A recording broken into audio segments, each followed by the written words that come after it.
Good Friday morning, Midi students, faculty, and staff. As we gather here today in prayer, we continue to reflect on our liturgical theme, Best of You. This month, our reflection is given by religious studies teacher, Miss Christina McDougall. After our liturgy, Miss Caputo will share with our community some important recognitions. I will now turn it over to Life Corps members to lead us in prayer. In the name of the Father, Son, and the Holy Spirit. Amen. God of goodness and compassion, you call us to help build your kingdom. Help us to respond to your ever-present invitation to love and community with others. We ask this through Jesus Christ, our Lord, who lives and reigns with you in the Holy Spirit, one God forever and ever. Amen. A reading from the Holy Gospel according to Luke. One of Jesus' fellow guests said to him, "Blessed is the one who will dine in the kingdom of God." He replied to him, "A man gave a great dinner to which he invited many. When the time came for the dinner, he dispatched his servant to say to those invited, 'Come, everything is now ready.' But one by one, they all began to excuse themselves. The first said to him, 'I have purchased a field and must go examine it. I ask you, consider me excused.' Another said, 'I have just married a woman, and therefore I cannot come.' And another said, 'I have purchased 5 yoke of oxen and am on my way to evaluate them. I ask you, consider me excused.' The servant went and reported this to his master. Then the master of the house, in a rage, commanded his servant, 'Go out quickly into the streets and alleys of the town, and bring in here the poor and the crippled, the blind and the lame.' The servant reported, 'Sir, your orders have been carried out, and still there is room.'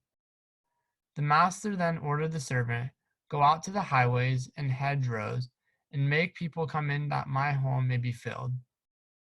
For I tell you, none of those men who were invited will taste my dinner.'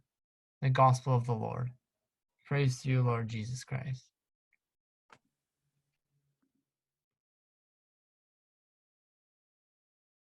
I first heard the liturgical theme song for this school year, I laughed. Was this a joke? The best of me?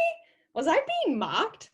I haven't seen the best of me since early March, mid-February, if I'm really being honest. Sometimes I even have a hard time remembering what the best of me looked like before sheltering in place, before I simultaneously tried to teach my students from a screen while trying to control the chaos that is my home life, with a fearless and independent 4-year-old who feels emotions with great intensity, and an affectionate but needy 2-year-old who seems to always be just right there. In those early days of sheltering in place, I experienced emotions and feelings that I never had before in my life.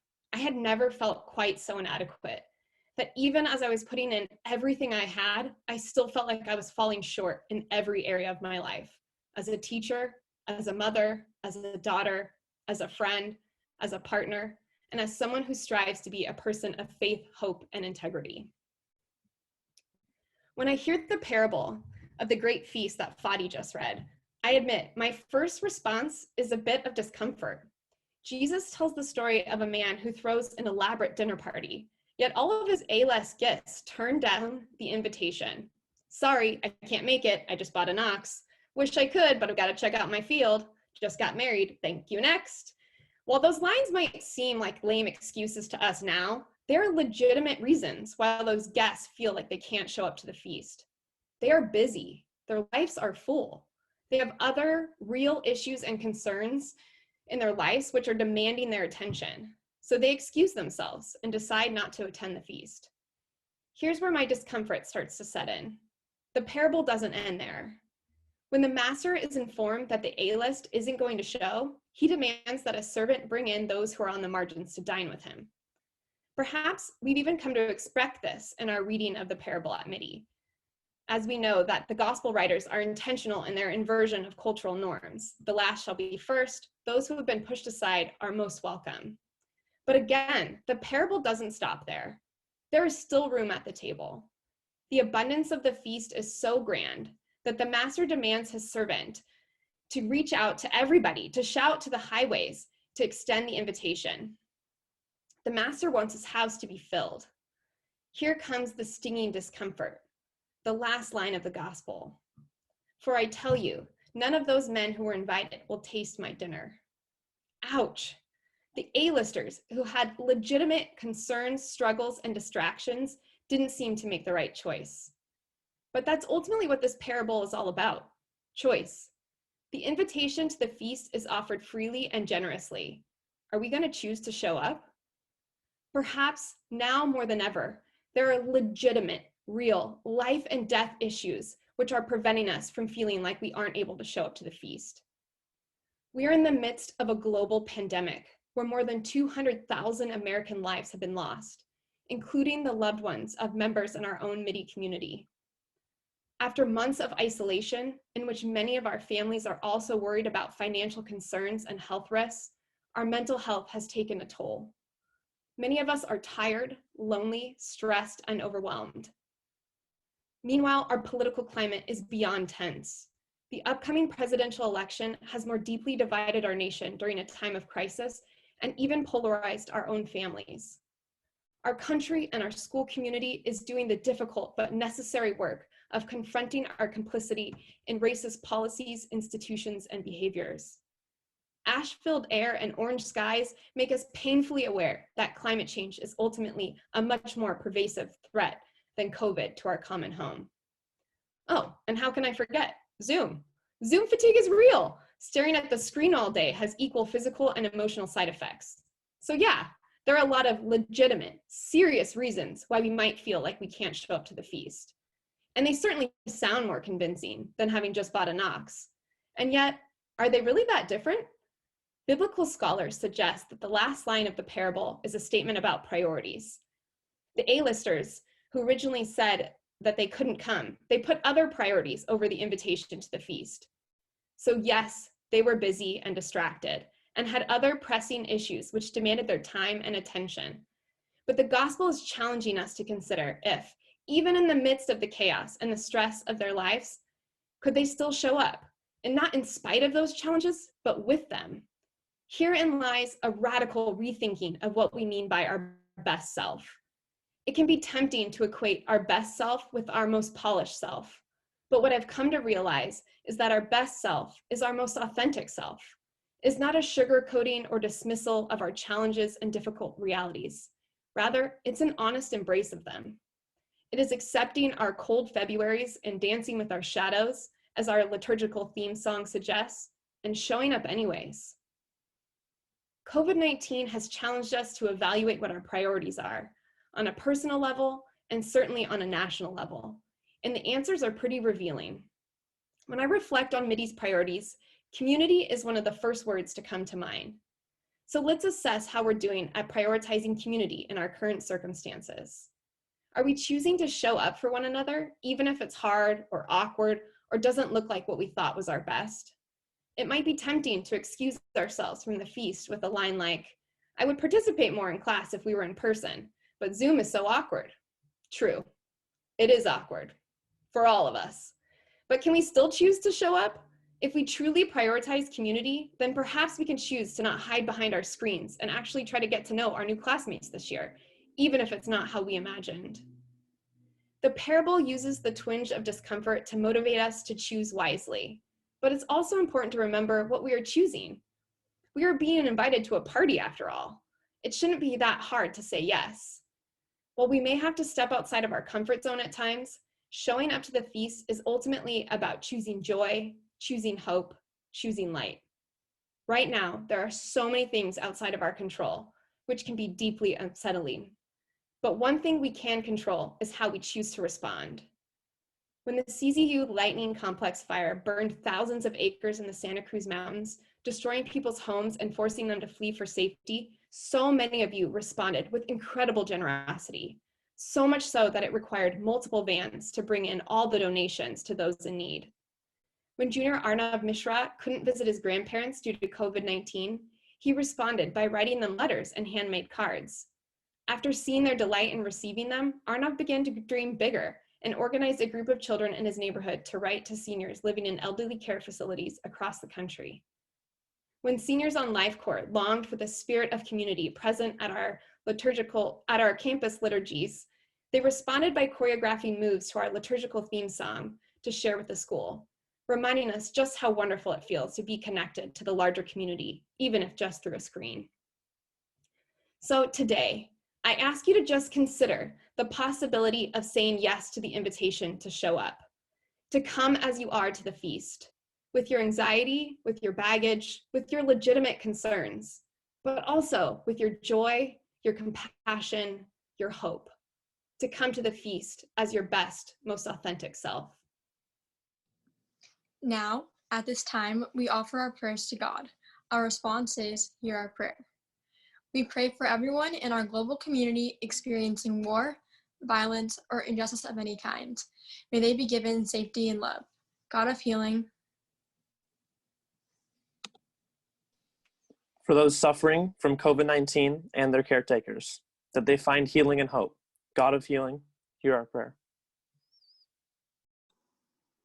For our school, that we may celebrate and welcome the diverse faces of Christ in our community who come from different backgrounds, races, languages, sexualities, and cultures. God of healing, hear our prayer. For all of us who have fallen short of acting on our belief that we are all made in your image and likeness, please forgive our weaknesses as a country for not putting an end to racism and hatred in our institutions, inclusive of our own. Give us strength to live by what we believe and say. God of healing, hear our prayer. As we close this morning, keeping in mind each other's struggles, I invite you to join me in praying the prayer that Jesus taught us to pray. Our Father, who art in heaven, hallowed be thy name. Thy kingdom come, thy will be done, on earth as it is in heaven. Give us this day our daily bread, and forgive us our trespasses, as we forgive those who trespass against us. Lead us not into temptation, and deliver us from evil. Amen. Thank you, everyone. Now we'll hear from Ms. Caputo, who will give us some recognitions for the month. Good morning, everyone. Today we want to take a few minutes to recognize some recent Monarch accomplishments.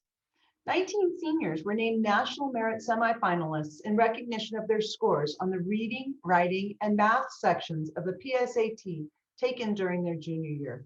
Congratulations goes to Akalash Balsingan, Emma Barbazet, Nishita Balur, Ashwa Bupathiraju, Nathan Cho, Emma Gallagher, Shreya Gupta, Jessica Shu, Tiffany Wong, Ruwani Jayasekaru, Natasha Lal, Woojin Lee, Isaac Lee, Nikhil Murthy, Alok Potwa, Ojas Bashista, Lucas Wheeler, Richard Wu, and Jeremy Yu.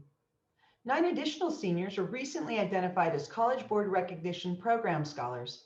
To qualify for this honor, students need to score in the top 2.5% of test takers on the PSAT during their junior year and identify as one or more of the following: Latinx, Black, or Indigenous. Please join me in congratulating seniors Matthew Beamer, Mariana Kamara, Sophia Figman, Natasha Kapoor, Noelani Kreider, Sophia Lehrbaum, Gabriel Peters, Eva Sandman, and Ishir Vayathanath. Congratulations also goes to our yearbook staff for being named a National Yearbook Program of Excellence. This award recognizes the staff and their advisor for being in the top 5% of programs in the nation. Thanks to the Excalibur staff, great job. Next up is junior Adarsh Ambati. Adarsh was named an International Eco-Hero by Action for Nature. The award recognizes him for developing an affordable sprinkler system that helps communities conserve water. Adarsh first started working on this project 4 years ago in 2016. He ran a pilot program for 10 homes that helped families save 50,000 gallons of water over 2 months. Adarsh is currently working with the Lake Canyon Mutual Water Company in Los Gatos to put his sprinkler system to work locally. Congratulations. Next is senior Rayan Garj. Rayan was recently named a Jefferson Award Hero by CBS. The award recognizes Rayan for co-founding a nonprofit that teaches middle school students how to build websites for businesses impacted by the pandemic. To date, the nonprofit called Elevate the Future has helped dozens of local businesses and more than 3,600 students. Moving on to the performing arts. Congratulations to the Performing Arts Department, which won 7 awards as part of the National Youth Arts Awards announced in late August.